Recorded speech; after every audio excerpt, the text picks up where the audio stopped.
Patsientkamiz yoshlari 23 da, bularning shikoyatlari 4 yildan beri homiladorlik bo'lmayapti. Ikkilamchi bepushtlik, bundan oldin bitta farzand tuqqanlar 4 yil oldin va 4 yildan beri homiladorlik kuzatilmadi. Rentgen qildirganlarida bularda sinexif postmatki deb beriladi va trubalarning o'tkazuvchanligi buzilganligini ko'rsatilgan. Shuni hisobga olganda antimillioz gormoni yuqori bo'lganini, endigina 23 ga kelganini hisobga olganda biz bularni gastroskopiya va laparoskopiya operatsiyasiga oldik. Gastroskopiyada ko'rib turganingizdek sinexif postmatki aniqlandi va biz bularni bartaraf etdik.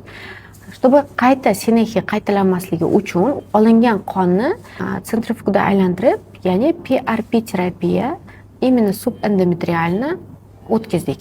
Keyingi etapda biz trubalarni o'tkazuvchanligini tekshirish uchun laparoskopiya operatsiyasini o'tkazdik. Laparoskopiyada ko'rib turganingizdek, trubalar ikki taraflama o'tkazuvchanligi saqlangan. O'sha sinexi bo'lganligini hisobiga jidkost trubalarga yaxshi yetib bormagan. Hozir mana xavf postmatki hammasi yaxshi, trubalarni o'tkazuvchanligi ham bor. Xudo xolasa bulardan tez kunlarda yaxshi yangiliklarni kutamiz.